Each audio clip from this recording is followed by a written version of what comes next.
हमारे प्यारे नबी उस समय अभी दुनिया में पैदा नहीं हुए थे। वह जमाना अरब समाज का वह दौर था जब हर तरफ अंधकार छाया हुआ था। उस दौर को अय्याम ए जाहिलियाह कहा जाता था, यानी अज्ञानता का दौर। अरब समाज में उस समय कोई कानून, नियम या नैतिकता नहीं थी। बेहयाई, गंदगी और अश्लीलता से पूरा समाज भरा हुआ था। उस समय औरतों के कोई अधिकार नहीं थे। उन पर विभिन्न प्रकार के अत्याचार किए जाते थे, यहां तक कि कई बार बेटियों को जिंदा दफन कर दिया जाता था। लोगों के दिलों में जरा भी प्रेम, दया या हमदर्दी नहीं थी। औरतों को मात्र भोग की वस्तु समझा जाता था। यहां तक कि बाजारों में पुरुष और महिलाओं को गुलाम और बांदी बनाकर बेचा जाता था। उस समय विभिन्न क्षेत्रों से मुसलमान खाने काबा का तवाफ करने के लिए मक्का आते थे, लेकिन खाने काबा के अंदर 360 मूर्तियां रखी हुई थीं, क्योंकि उस समय मक्का में मुसलमानों के साथ साथ ईसाई, यहूदी और विभिन्न कबीलों के लोग भी व्यापार के लिए स्थायी या अस्थायी रूप से बसे हुए थे। उनमें काफिरों और मुशरिकों की संख्या अधिक थी, इसी कारण उनका दबदबा सब पर बना हुआ था। फिर 570 ईस्वी का समय आया जब मक्का के प्रधान नबी करीम के दादा और कुरैश कबीले के सरदार अब्दुल मुत्तलिब थे, जो खाने काबा की देखभाल के जिम्मेदार भी थे। उस समय नबी अपनी माता आमिना के गर्भ में थे। इसी दौरान एक दिन अरब में एक बड़ी हाथियों की सेना दिखाई दी, जो धीरे धीरे मक्का की ओर बढ़ रही थी। लोग उनके भय से अपने घर बार छोड़कर भागने लगे थी, क्योंकि वे उनका मुकाबला करने की ताकत नहीं रखते थे। यहां तक कि वह सेना कई मक्का वासियों को कैद करके उन पर जुल्म और अत्याचार करने लगी और नबी के दादा अब्दुल मुत्तलिब के 200 ऊंटों सहित मक्का के सभी ऊंट छीन लिए, ताकि कोई उनसे लड़ न सके। उसी समय नबी के चाचा अब्बू तालिब आकर अब्दुल मुत्तलिब को मक्का की स्थिति से अवगत कराते हैं और कहते हैं, अब्बा, हम उस हाथियों की सेना से लड़ नहीं सकते, इसलिए हमें उनके सामने हथियार डाल देने चाहिए। तब अब्दुल मुत्तलिब अपने बेटे अबू तालिब को लेकर हाथियों की सेना के सरदार से मिलने के लिए रवाना होते हैं। इस सेना का सेनापति था मक्का के पड़ोसी क्षेत्र यमन का शासक अबरहा। वह बहुत शक्तिशाली और प्रभावशाली था। हालांकि अरब समाज उस समय अंधकार में डूबा हुआ था, लेकिन दुनिया के अधिकांश लोग जान चुके थे कि इस्लाम ही सबसे उच्च, सच्चा और शांति का धर्म है। इसी कारण विभिन्न क्षेत्रों के लोग इस्लाम स्वीकार कर रहे थे और समूहों में हज के लिए मक्का आते थे। इस्लाम और खाने काबा की यह लोकप्रियता देखकर अब्रहा ने अपनी शक्ति के बल पर यमन की राजधानी सना में खाने काबा जैसा एक गिरजाघर बनाया, क्योंकि वह चाहता था कि लोग ईसाई धर्म स्वीकार करें और उसके बनाए हुए गिरजे में अधिक से अधिक आएं। लेकिन जब अब्रहा ने देखा कि उसकी इच्छा पूरी नहीं हो रही थी, तो वह अत्यंत क्रोधित हो गया और उसने निर्णय कर लिया कि वह खाने काबा को ढा देगा। फिर अब्रहा 60,000 सैनिकों और 13 हाथियों के साथ मक्का की ओर रवाना होता है। उसी समय अब्दुल मुत्तलिब उसके पास पहुंचकर उससे कहते हैं, मैं तुम्हें चेतावनी देता हूं, जिस घर को तुम गिराना चाहते हो वह अल्लाह का घर है, इसलिए इस खतरनाक काम से बाज आ जाओ। लेकिन अब्रहा ने उनकी बात सुनने से इनकार कर दिया। तब अब्दुल मुत्तलिब ने उससे कहा, तुम मेरे ऊंट वापस कर दो। यह सुनकर अब्रहा हैरान हो गया और बोला, मैं तुम्हारे पवित्र उपासना स्थल को गिराने आया हूं, जहां तुम्हारे पूर्वज पूजा करते रहे हैं। इससे तुम्हारी इज्जत और पहचान मिट्टी में मिल जाएगी। मगर तुम्हें इसकी कोई चिंता नहीं, तुम सिर्फ अपने ऊंट वापस लेने आए हो। तब अब्दुल मुत्तलिब ने उत्तर दिया, मैं अपने ऊंटों का मालिक हूं, इसलिए मैं उन्हें लेने आया हूं। लेकिन इस मक्का और खाने काबा का असली मालिक अल्लाह है। निश्चित रूप से मुझे विश्वास है कि अल्लाह स्वयं ही इस काबा की रक्षा करेगा। अब्रहा ने उत्तर दिया, आज मैं यह भी देखना चाहता हूं कि तुम्हारा अल्लाह किस तरह मेरे हाथों से खाने काबा को बचाता है। फिर अब्रहा ने अब्दुल मुत्तलिब को उनके ऊंट वापस कर दिए और अब्दुल मुत्तलिब अपने घर लौट आए। अगले दिन सुबह अब्रहा अपनी हाथियों की सेना के साथ मक्का में प्रवेश करने के लिए बढ़ रहा था, लेकिन जैसे ही हाथी खाने काबा की सीमा में पहुंचे, वे आगे बढ़ने के लिए तैयार नहीं थे। ऐसा लगा जैसे उनके पैर पत्थर के हो गए हों और किसी चीज में जकड़े हुए हों। अब्रहा और उसके सैनिक चालाकी से जबरदस्ती हाथियों का रुख मोड़ देते हैं और उन्हें अच्छा अच्छा खाना खिलाते हैं। वे खाने की ये सभी चीजें खाने काबा के सामने फैला देते हैं, ताकि हाथी लालच में आकर दोबारा खाने काबा की ओर बढ़ें। इधर अब्दुल मुत्तलिब बहुत अधिक चिंतित थे। दुखी मन से वे खाने काबा के पास आते हैं। खाने काबा के दरवाजे पर एक जंजीर थी।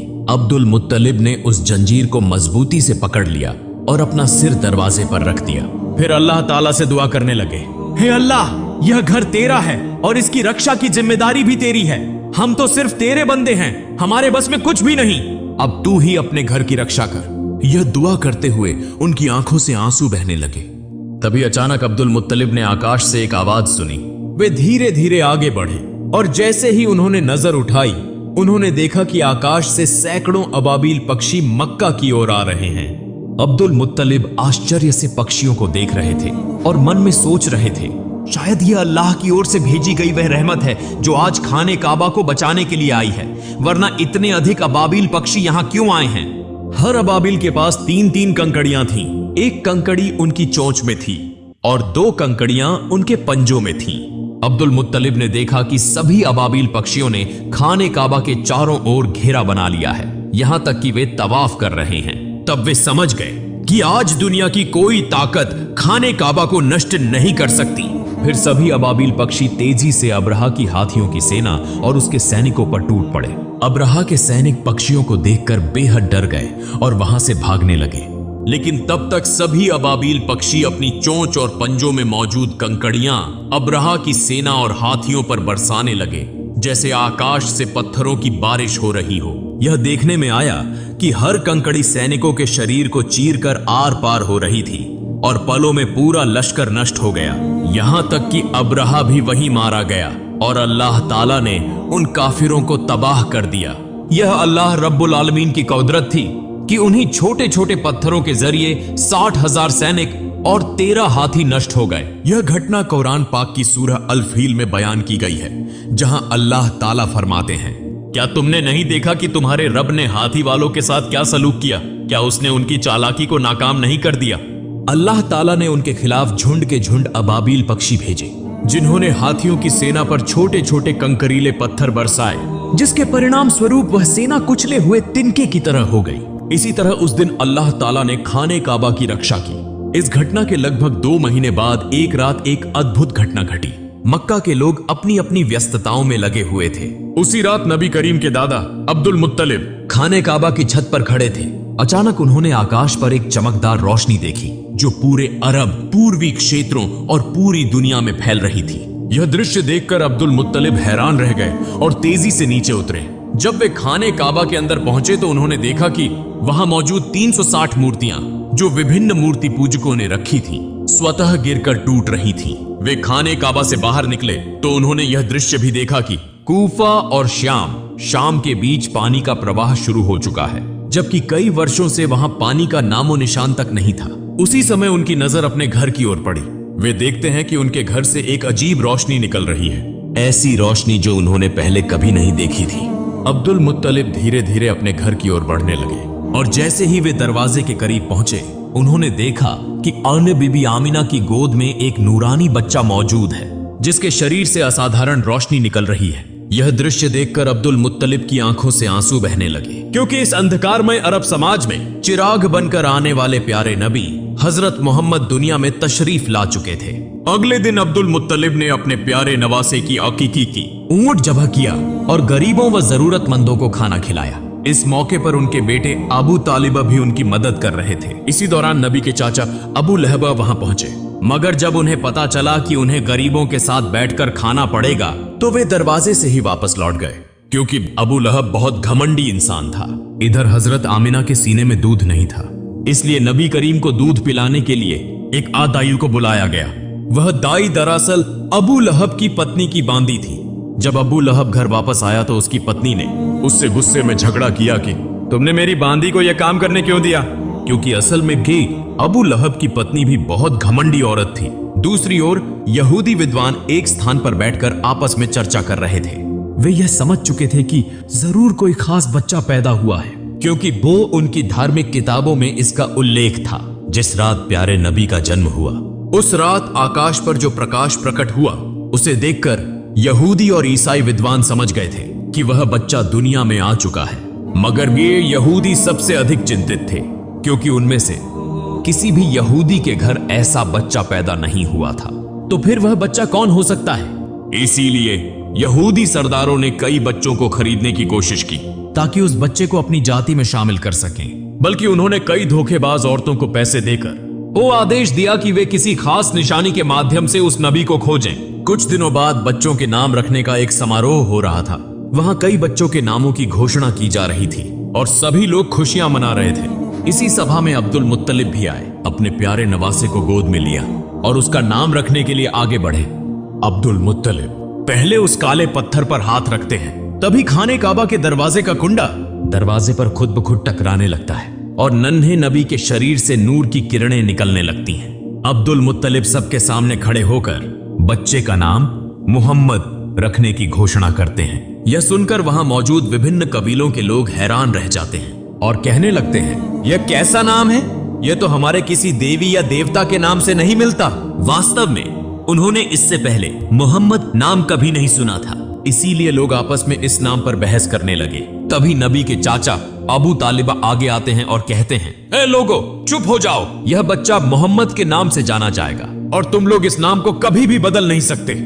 यह कहकर उन्होंने सबको शांत करा दिया और सभी ने उनकी बात मान ली। फिर देखा गया कि अबू लहब अपनी कट पत्नी की बांदियों को वापस लेने आया था, जिसने नबी करीम को सबसे पहले दूध पिलाया था। अब नबी भूखे थे मगर उन्हें दूध नहीं मिल रहा था। यह देखकर अब्दुल मुत्तलिब सीधा अबू लहब के पास गए और उससे इसका कारण पूछा। अबू लहब कहने लगा, यह बांदी मेरी पत्नी ने मुझे तोहफे में दी थी, इसलिए इसकी मालकिन मेरी पत्नी है। यह सुनकर अब्दुल मुत्तलिब गुस्से में आ गए और कहा, तुम मोहम्मद के चाचा होकर भी ऐसी बात कर रहे हो, जबकि मैं तो मोहम्मद के लिए अपनी जान भी देने को तैयार हूँ, मगर अल्लाह ही सबसे बड़ा रक्षक है। इसीलिए नबी करीम ज्यादा दिनों तक दूध के बिना नहीं रहे। उस समय अरबों की परंपरा थी कि बच्चे के जन्म के बाद उसे दूध पिलाने और पालन पोषण के लिए देहाती औरतों को सौंप दिया जाता था, ताकि वह खुली हवा में पलकर मजबूत हो। इसका एक और लाभ यह था कि बच्चे को शुद्ध अरबी भाषा सिखाई जाती थी। उन बंजारिन महिलाओं को इस सेवा के बदले अच्छा इनाम भी दिया जाता था। हर साल रेगिस्तानी महिलाएं मक्का आती थीं ताकि बच्चों को गोद ले सके। इस साल भी कई महिलाएं अपने पतियों के साथ मक्का पहुंची थीं। उनमें एक जोड़ा ऐसा भी था जो रास्ते की भीषण गर्मी के कारण थक चुका था और उनका ऊंट भी कमजोर हो चुका था। मजबूरी में उन्होंने सबसे पहले अपना ऊंट सस्ते दामों में बेच दिया और फिर बच्चे की तलाश में निकल पड़े, क्योंकि वे देर से पहुंचे थे। इसलिए दूसरी महिलाएं पहले ही सभी बच्चों को ले चुकी थीं। यह देखकर उनका दिल उदास हो गया। इसी दौरान जब कसाई उनके बेचे हुए ऊंट को ज़िबह करने लगा तो अचानक ऊंट खड़ा हो गया, भागने लगा और सीधा नबी करीम के घर में प्रवेश कर गया। यह देखकर वह महिला भी ऊंट के पीछे पीछे दौड़ती हुई नबी के घर पहुंच गई। नबी करीम की माता हजरत आमिना उस महिला को थका हुआ और भूखा देखकर उसे अपने घर में भोजन के लिए ले जाती हैं और अपने बच्चे को पालने में लिटा देने के लिए कहती हैं। जब वह महिला अपने बच्चे को पालने में रखने लगती हैं, तो अचानक वह नन्हे मोहम्मद को देखती हैं, जिनके शरीर से नूर की किरणें चमक रही थीं।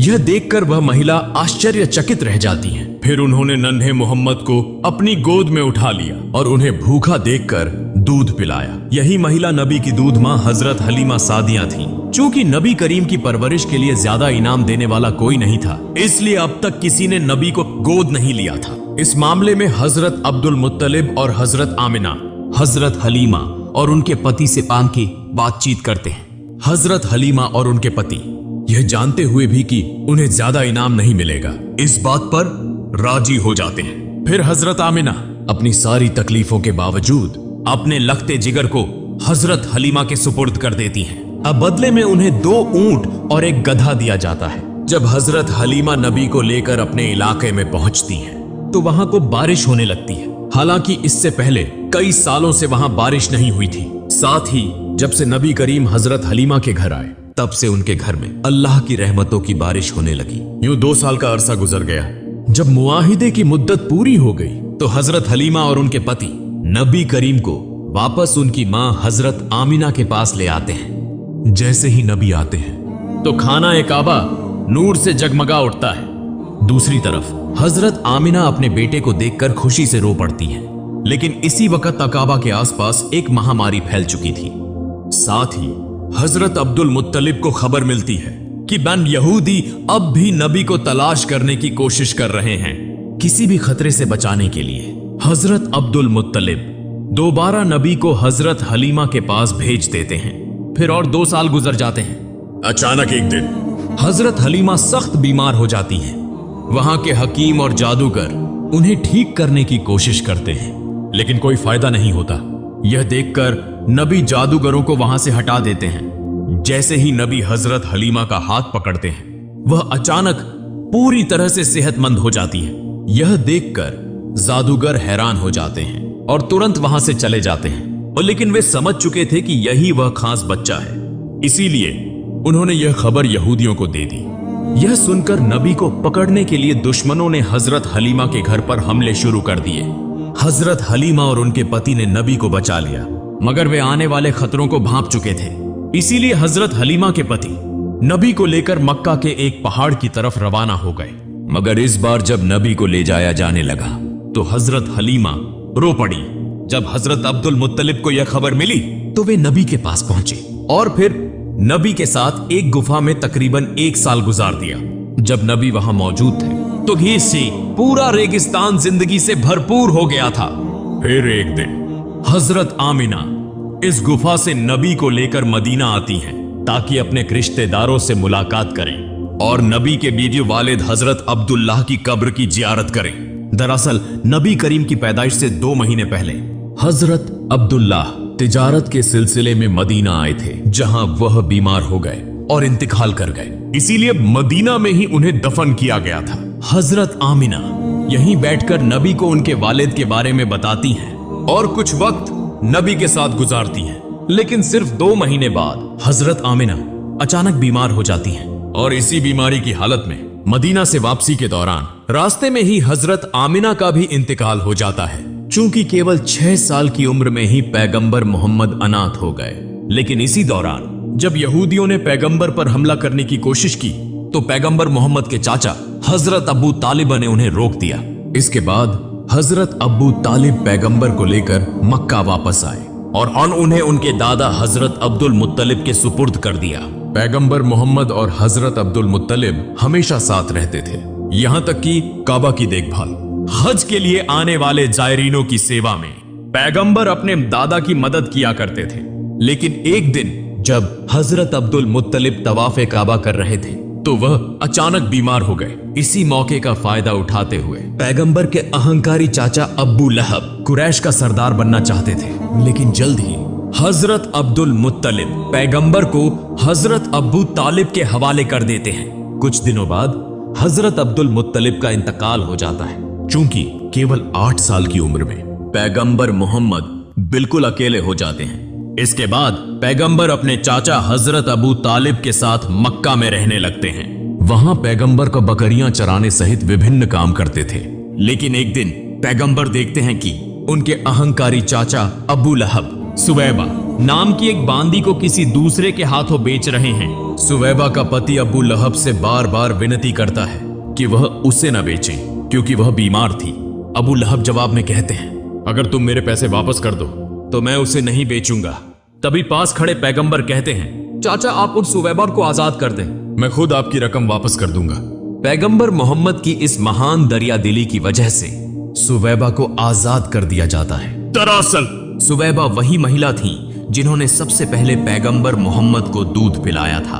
फिर एक और दिन पैगंबर मोहम्मद देखते हैं कि एक व्यक्ति अपनी बेटी को जिंदा दफनाने के लिए ले जा रहा है। इस दौरान उसकी पत्नी अपने पति के पैरों को पकड़कर रो रही थी और उससे विनती कर रही थी कि वह ऐसा न करे। पैगंबर मोहम्मद उस नन्ही बच्ची को गोद में लेकर उस व्यक्ति के पास आते हैं और उसे समझाते हैं कि बेटी माता पिता के लिए रहमत होती है।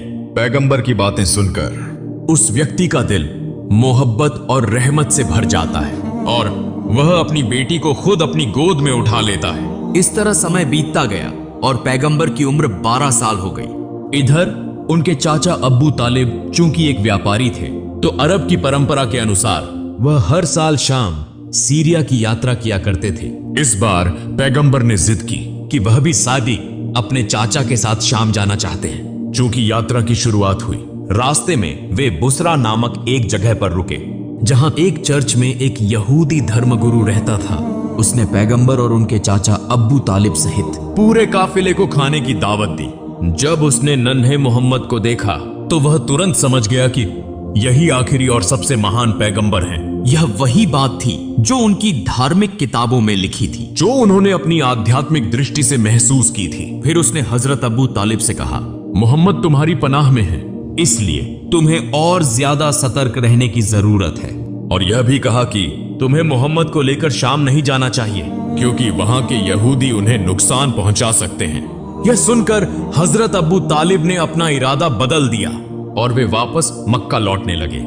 लेकिन रास्ते में वे उस यहूदी धर्मगुरु को घायल अवस्था में देखते हैं, जिसने बार बार पैगंबर मोहम्मद को नुकसान पहुंचाने की कोशिश की थी। यह देखकर पैगंबर अपनी सवारी से उतरते हैं और उस यहूदी के मुंह में पानी डालते हैं, फिर उसे समुद्र के करीब ले आते हैं। वहां पैगंबर देखते हैं कि एक महिला और उसके 2 बच्चों को जंजीरों से बांधकर एक मूर्ति के सामने रखा गया था, ओबली के लिए।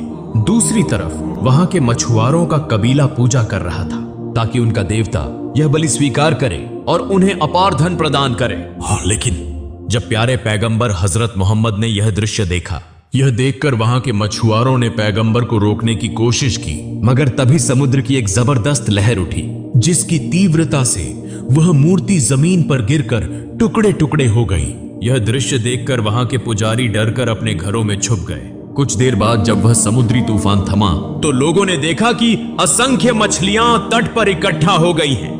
यह देखकर मछुआरे हैरान रह गए और जल्दी से वे मछलियां पकड़ने में व्यस्त हो गए।